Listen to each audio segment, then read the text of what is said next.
আজকে আমি তোমাদের 11.2 চ্যাপ্টারটা শুরু করছি। প্রত্যেকের কাছে আমি জিজ্ঞাসা করেছিলাম গ্রাফ খাতা আছে কিনা, আশা করি তোমাদের সবার কাছে আছে।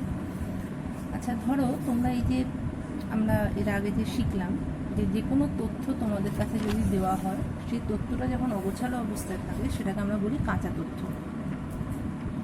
সেই কাঁচা তথ্যকে কীভাবে ছকের রূপ দিতে হয়, অর্থাৎ কীভাবে তালিকা বানাতে হয় তোমরা শিখলে। এবার আমরা শিখব এই ছকগুলোকে কিভাবে এই ছকগুলোকে আমরা কিভাবে তথ্যের আকারে গ্রাফিক্যাল রিপ্রেজেন্ট করতে পারি, অর্থাৎ যেটাকে বাংলায় বলে হচ্ছে, এটার বাংলা শব্দ হচ্ছে চিত্র উপস্থাপন করতে পারি। যেমন তোমরা ক্রিকেট খেলা অনেকে দেখো, ক্রিকেট খেলার সময় দেখেছো যে একটা ছক দেখায়, ছকটা দেখতে এরকম হয়, এইরকম থাকে। তাহলে এগুলো প্রত্যেকটা এক একটা আয়তক্ষেত্র, তাই তো? এক একটা আয়তক্ষেত্র এক এক রকম দেখতে।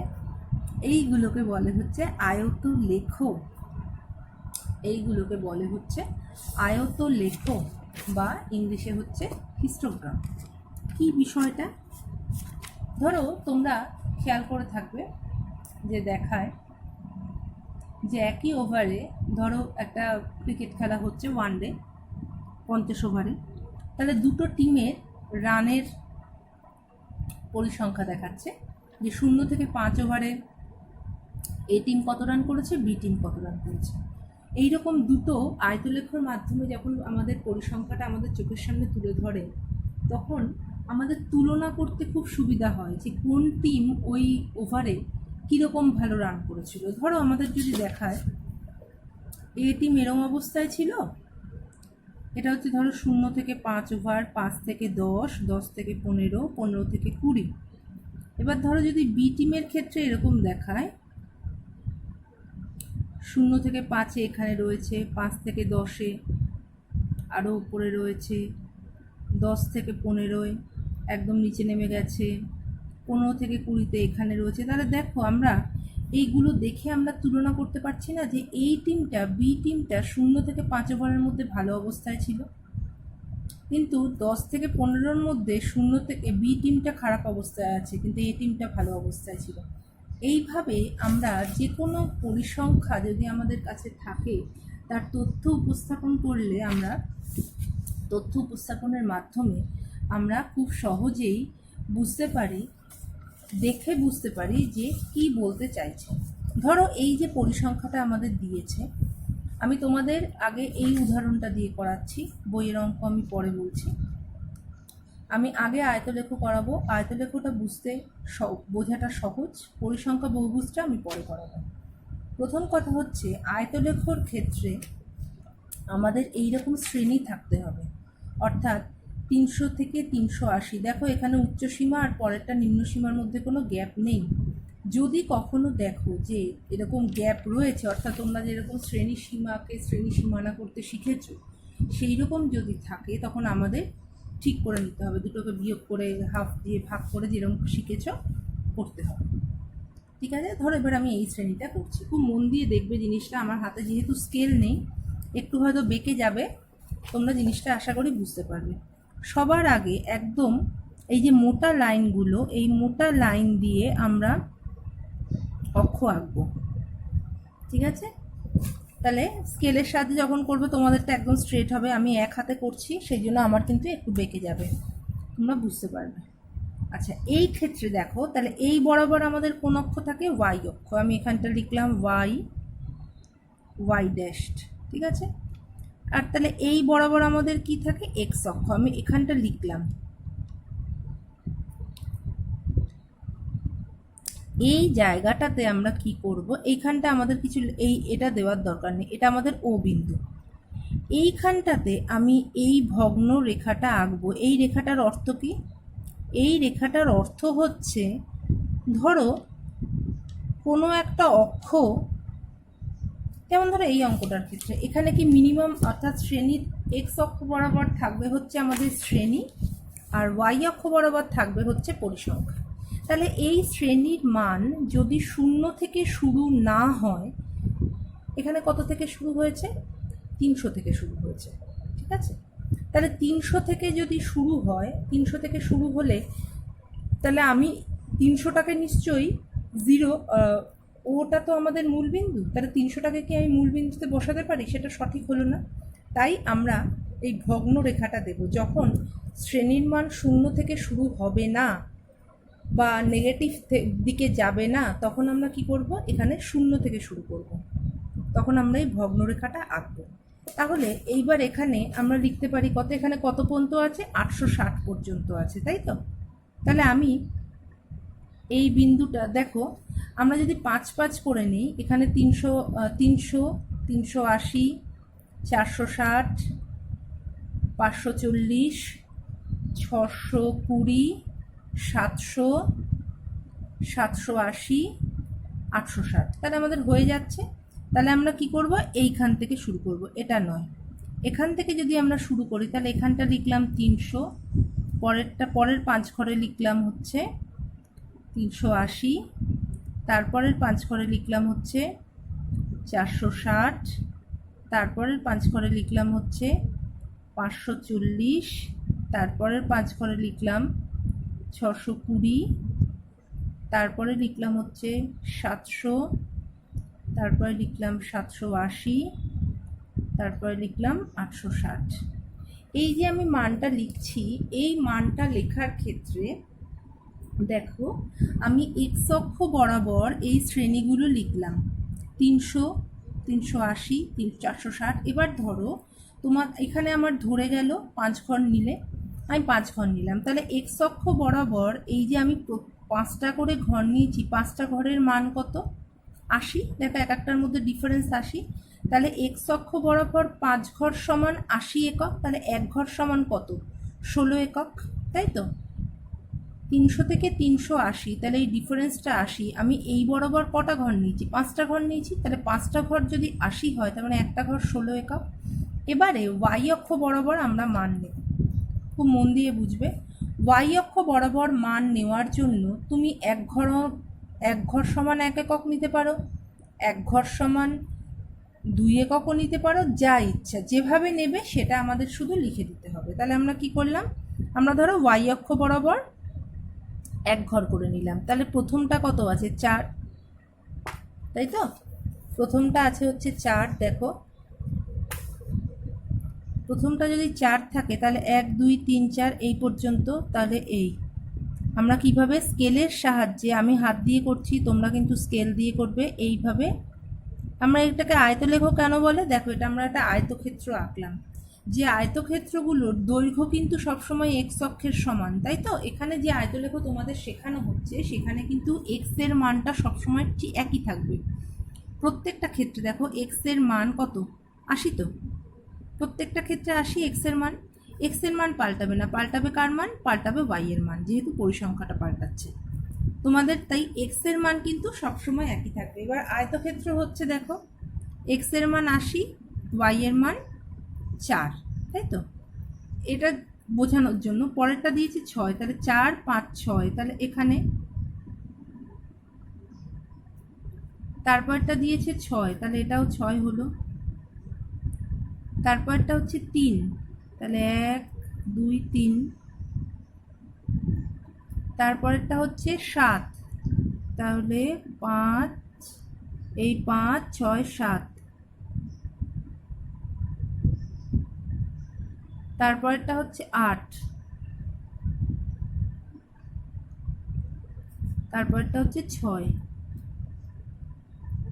তাহলে এইভাবে আমরা আয়তলেখটা করলাম। এবার ধরো তোমাদের যদি মনে হয় যে আমরা 2 ঘর সমান 1 একক নেব, তাহলে 2 ঘর সমান যদি 1 একক নেই, তাহলে 4-এর জন্য আমার কটা ঘর লাগবে? 4-এর জন্য 8টা ঘর লাগবে। যদি তোমাদের ইচ্ছা হয় আয়তলেখটাকে আমি আর একটু বড় করে রিপ্রেজেন্ট করব, তাহলে করো, বোঝা গেল? এবার ধরো যদি এরকম হয়, এখানে যেমন পরিসংখ্যাগুলো আমরা সহজে আঁকতে পারছি, কোনো অসুবিধা নেই, এরকমভাবে আমরা দেখালাম। এবার যদি তোমাদের এরকম হয় পরিসংখ্যা এরকম আছে, ধরো 100, 150, এবার সেগুলোকে তো আমাদের এখানে ঘর গুণে বসানোটা সমস্যা হবে।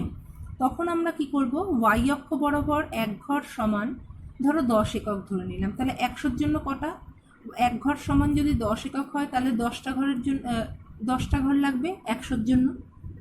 ঠিক আছে, এইভাবে কিন্তু আমরা করতে পারি। যাই হোক, তাহলে এইখানে আমাদের দুটো জিনিস লিখতেই হবে, একটা হচ্ছে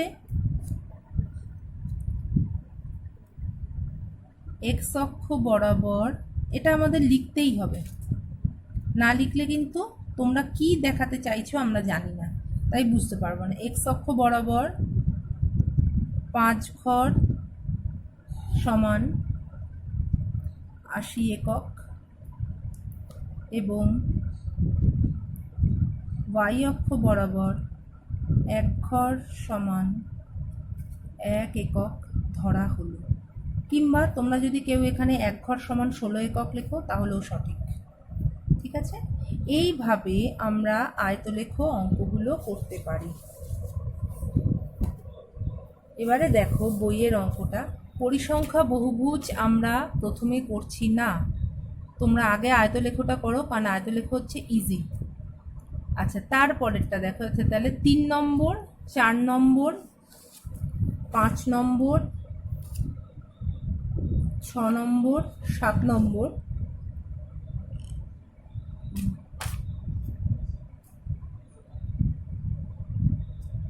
এই কটা হচ্ছে আয়তলেখ আছে।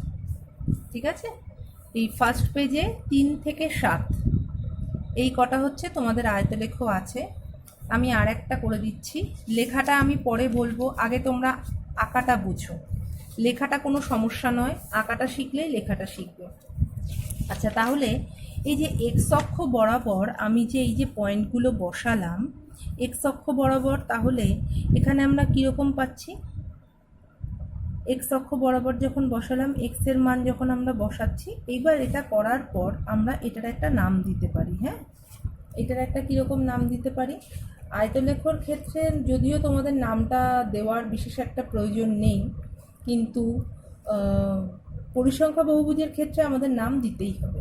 ঠিক আছে, এক্ষেত্রে আমাদের তোমরা এই বরাবর শুধু লিখবে, এই বরাবর হচ্ছে পরিসংখ্যা, এই বরাবর হচ্ছে শ্রেণী, আর এই বরাবর লিখবে পরিসংখ্যা, এটা কিন্তু লিখে দেবে। ওকে, এবারে দেখো পরের যেটা আমি তোমাদের 3 নম্বরটা দেখিয়ে দিচ্ছি। দেখো 3 নম্বরটার ক্ষেত্রে, যে কোনোটার ক্ষেত্রে আমাদের প্রথম কাজ হচ্ছে আগে অক্ষ এঁকে নেওয়া।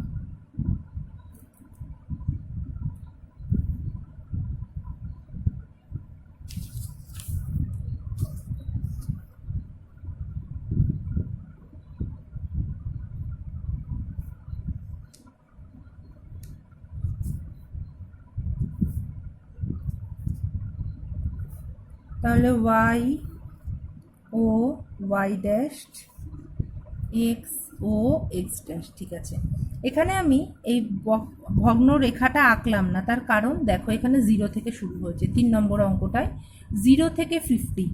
তাহলে আমি এটা যদি 0 যেহেতু, তাহলে এখানে 0 থেকে, তাহলে এখানে লিখলাম 50।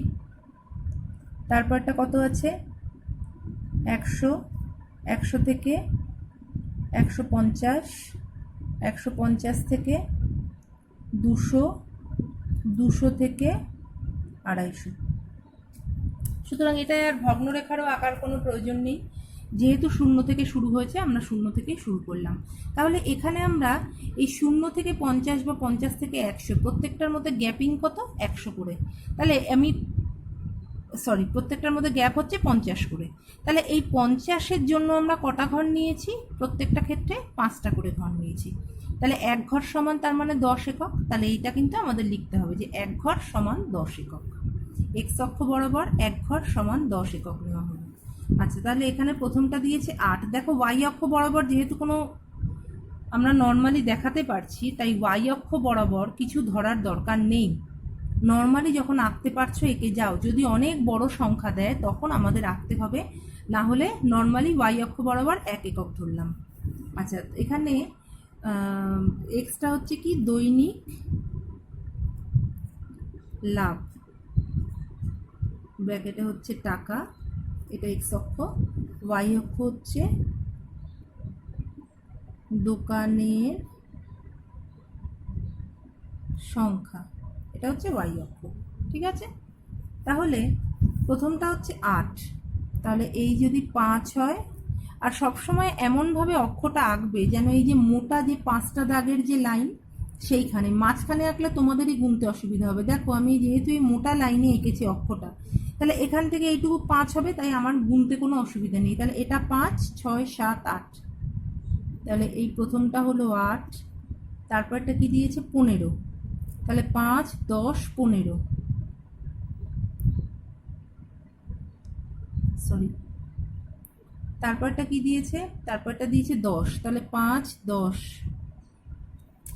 তারপরটা দিয়েছে 12, তাহলে এই হচ্ছে 12, 10, 12, দেখো গুনতে কোনো অসুবিধা হচ্ছে না, 5।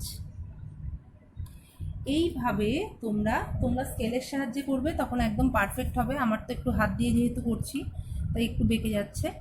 এইভাবে তোমরা আয়তলেখগুলো প্রত্যেকটা আঁকবে। আর এখানে কি লিখবে, আচ্ছা পাশে কি করবে, এখানে প্রত্যেকে ছকটা করবে, ছকটা করে পাশে কি লিখবে, এটা কিন্তু লিখতেই হবে।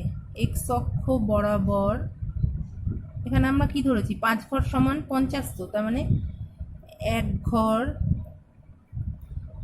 ক্ষুদ্রতম বর্গক্ষেত্রের এইটুকু লিখবে, ক্ষুদ্রতম বর্গক্ষেত্রের, এগুলো তো গ্রাফে তো এক একটা বর্গক্ষেত্র, তাই এটা লিখবে ক্ষুদ্রতম বর্গক্ষেত্রের একটি বাহুর দৈর্ঘ্য সমান কত ধরলাম আমরা 50, তার মানে এক একটা হচ্ছে 10, 5 ঘরের জন্য 10, এখানে কি আছে 10 টাকা, 10 একক ব্র্যাকেটে লিখলাম টাকা, এবং y অক্ষ বরাবর